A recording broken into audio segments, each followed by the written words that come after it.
Bismillahirrahmanirrahim. Assalamualaikum warahmatullahi wabarakatuh. Selamat datang di mata kuliah Sistem Pakar. Nah, pertemuan pertama ini dengan topik pengenalan Artificial Intelligence. Perencanaan pembelajaran tujuannya agar mahasiswa memahami sistem pakar. Kemudian yang kedua, agar mahasiswa dapat memahami aplikasi dan penerapan dari sistem pakar. Materi pokok atau pokok bahasan yang akan kita bahas pada mata kuliah sistem pakar ada 16 pertemuan dan 6 pertemuan pertama itu ada 6 materi, kemudian di pertemuan ke-7 ada review materi atau bisa juga kuis, kemudian di pertemuan ke-8 ada ujian tengah semester, kemudian di akhir di pertemuan ke-16 ada ujian akhir semester. Di pertemuan pertama ada pokok bahasan pengenalan Artificial Intelligence. Nah, kebetulan akan kita bahas hari ini. Kemudian yang pertemuan kedua pengenalan sistem pakar. Nah, baru kemudian di pertemuan kedua baru masuk ke pengenalan sistem pakar. Pertemuan ketiga adalah model sistem pakar. Pertemuan keempat representasi pengetahuan. Kita bahas 3 kali atau 3 pertemuan di pertemuan 4, 5, dan 6. Kemudian selanjutnya ada review materi di pertemuan ke-7, lalu di pertemuan ke-8 ujian tengah semester. Setelah ujian tengah semester masuk ke pertemuan 9 dengan pokok bahasan metode inferensi atau membahas graph, trace, dan lattice. Pertemuan 10 sampai 12 masih di pokok bahasan metode inferensi. Kemudian di pertemuan ke-13 membahas ketidakpastian dan paradigma soft computing. Pertemuan ke-14 mengenai pengenalan CLIPS.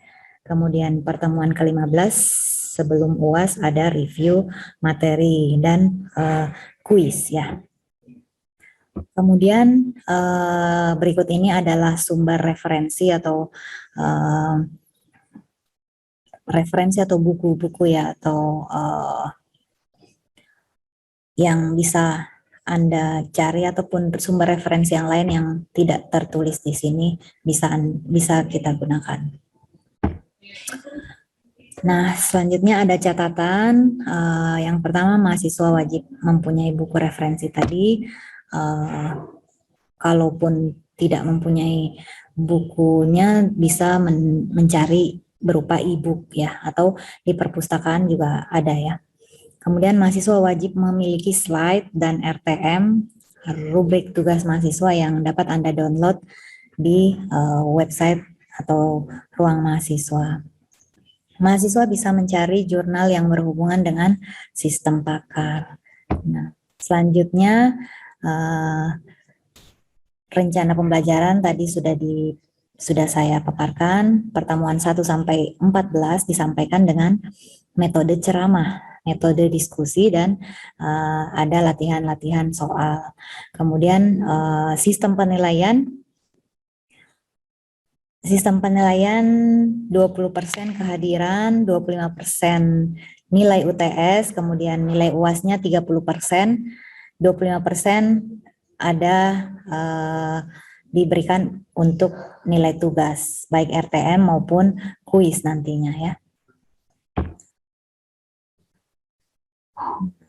Untuk tugasnya nanti mengisi latihan, soal-soal latihan atau lembar tugas mahasiswa tadi.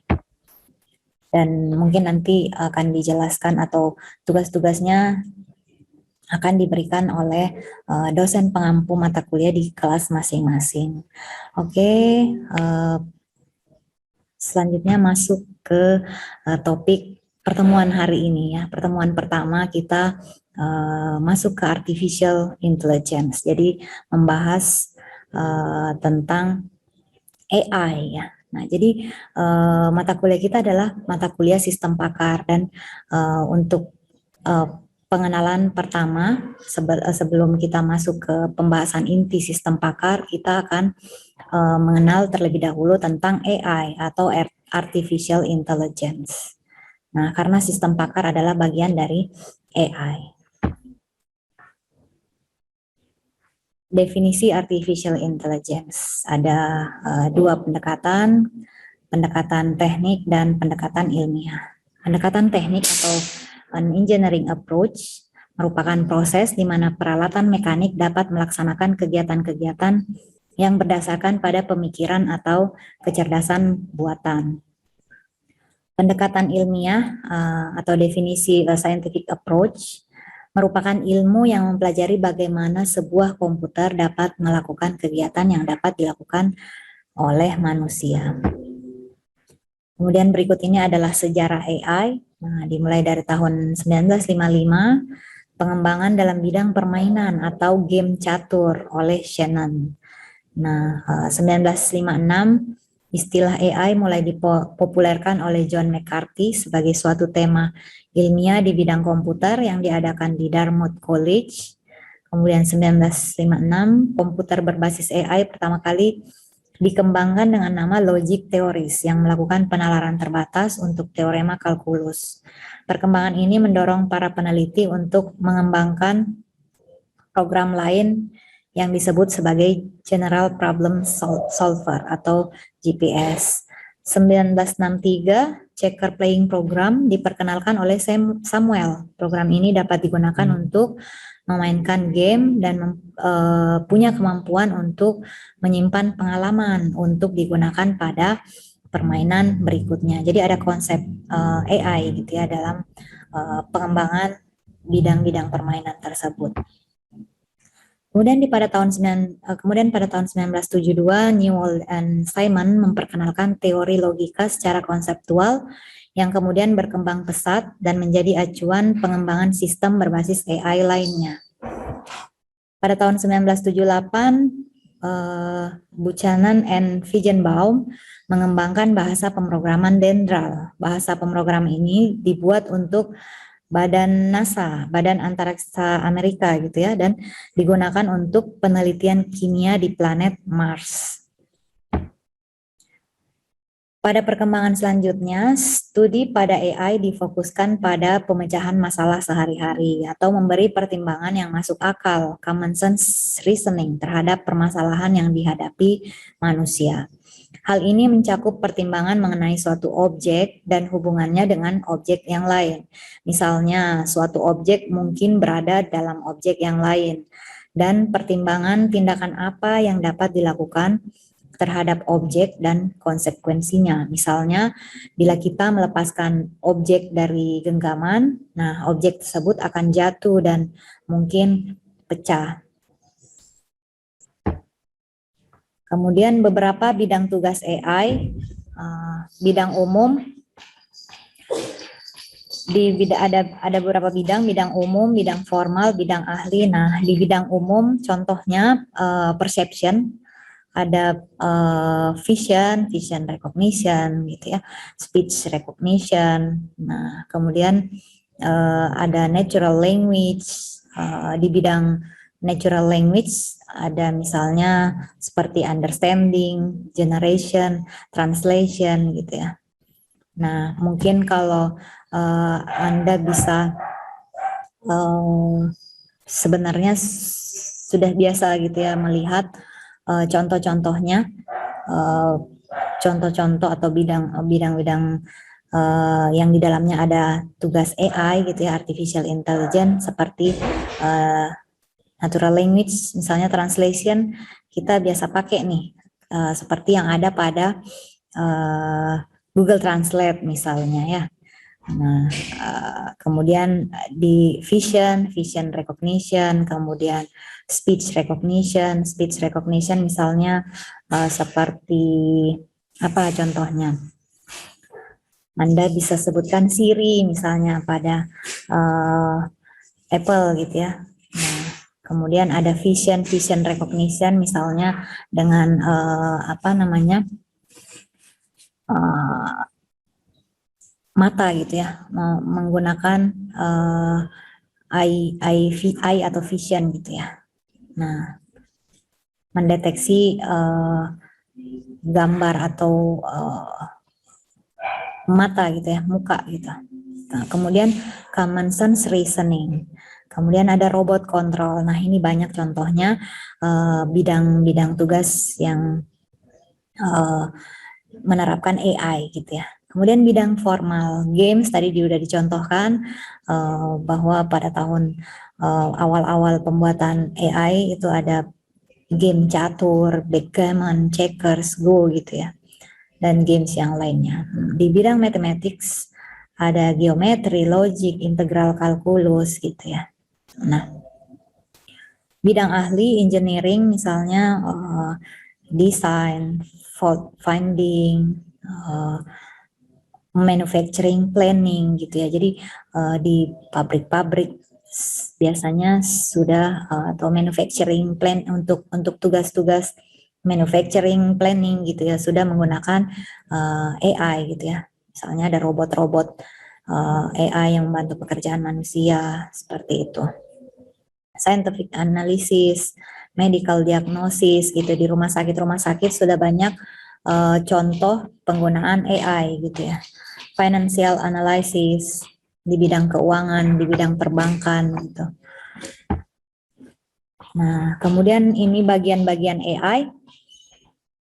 Jadi di sini ada AI, kemudian bagiannya tadi, nah salah satunya ini expert system atau sistem pakar gitu ya.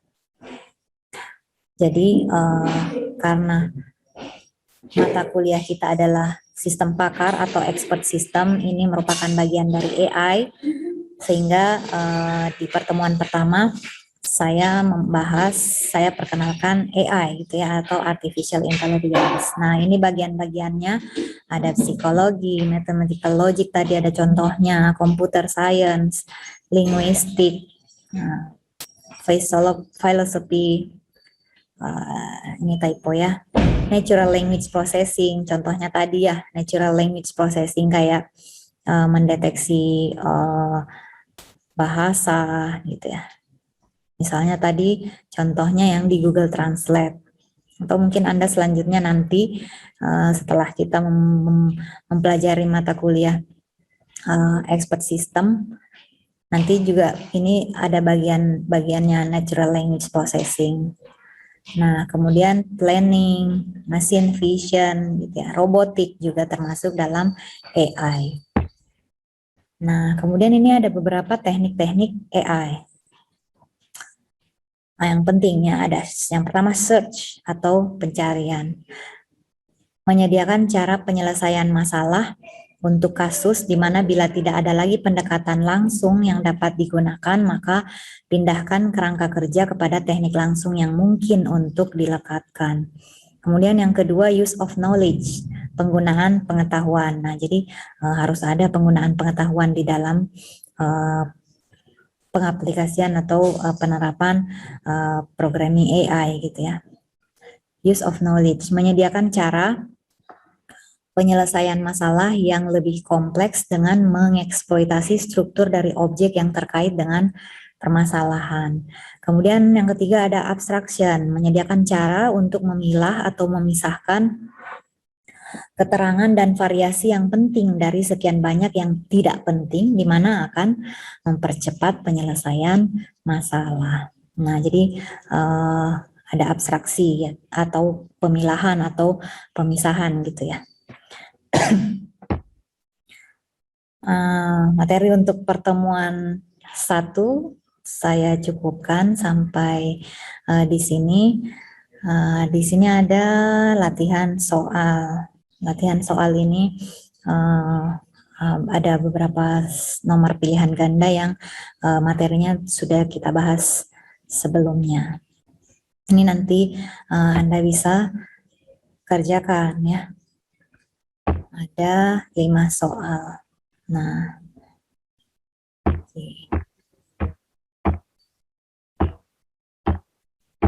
demikian pertemuan pertama kita mengenai pengenalan artificial intelligence. Untuk selanjutnya pembahasan lebih lanjut kita melalui learning management system yang sudah disediakan, yaitu MyElNusa dari Universitas Nusa Mandiri. Terima kasih, saya akhiri. Wassalamualaikum warahmatullahi wabarakatuh.